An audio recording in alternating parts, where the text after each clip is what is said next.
Well, hi there, Andrew Bell here, and I thought it was about time that we check to see how the fundamentals of the real estate market are sitting at present as we draw to the end of the first quarter of 2019. When looking at the 5 components that drive the real estate market, we'll look first at GDP, where we saw just over 2 weeks ago that it's eased back in the early parts of this year, but still remains at one of the highest levels of all the economies internationally. And we've continued to avoid any form of a recession. We're now 28 years without a recession, and all the current indicators are that we'll continue to avoid one, at least in the next 2 years. However, whenever there's a dip in GDP, there's always plenty of commentators who love to get in and talk about a recession. Population growth is very topical at present, continues to be at high levels, although there is a wind back that's forecast through the government at this stage.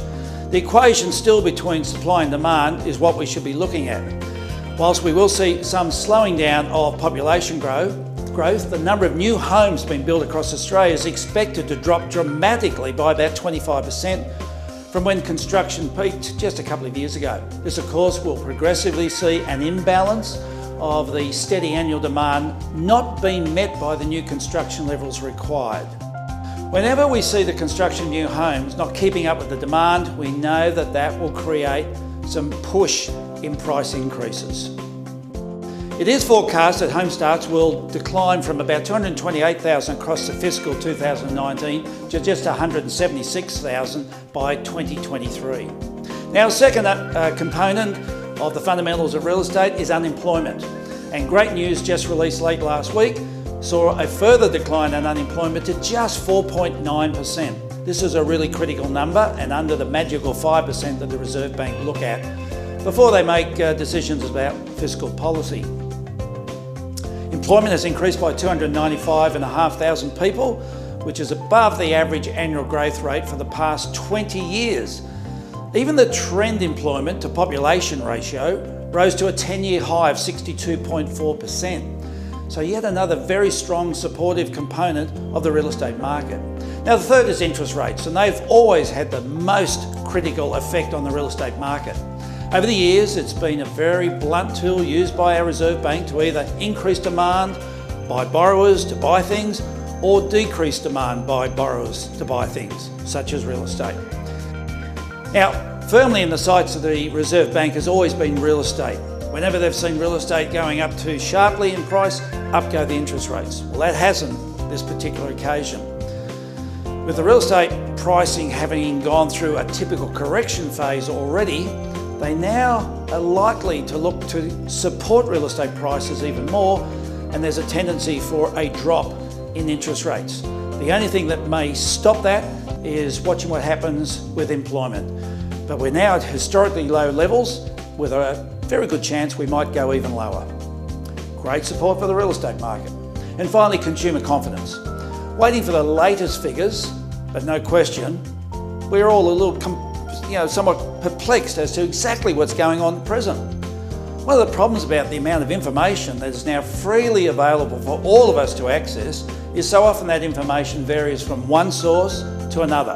Conflicting stories, where one forecaster will be looking at one aspect of a report whilst another's looking at another.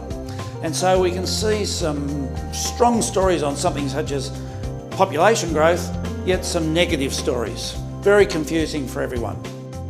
So what I tried to do in these reports is to give some meaning to all the reports that are available, to try and assist with the understanding exactly what's happening in the marketplace. What we can be certain of is consumer confidence will be knocked severely over the next 2 months.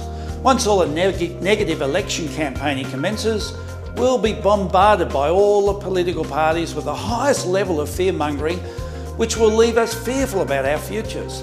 As you know, it happens every election, and that is why consumer confidence always dips in the lead up to an election. In actual fact, it's a great time for buyers of real estate to buy, as all that negativity drives many buyers out of the marketplace, yet there are still sellers who want their property sold today.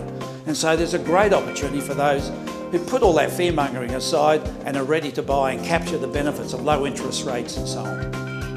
So all of the overall components that drive the real estate market are in positive territory. Real estate prices, of course, have corrected across most markets of Australia, with the severe drops in markets like Sydney and Melbourne, yet modest adjustments in markets like the Gold Coast, which will probably end up being judged as one of the strongest, most stable markets of 2019. Now, in fact, at present, we are also noting one other unusual occurrence in the lead up to the election. We're seeing many investors coming back into the real estate market with quite strong numbers as they're concerned of the prospect of the change of government at the next federal election and that there will be the elimination of negative gearing. And so they want to get their negative gearing before the election actually comes around. The Labor government has already stated that there will be no grandfathering, which means that any loans that exist right up to the time that they change the actual policy through Parliament means that you've got that negative gearing for the rest of your life.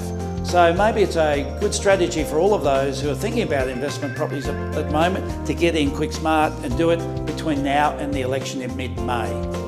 So I'll be back with you in a fortnight's time. Until then, stay safe and let's make the best of this magnificent country that we have.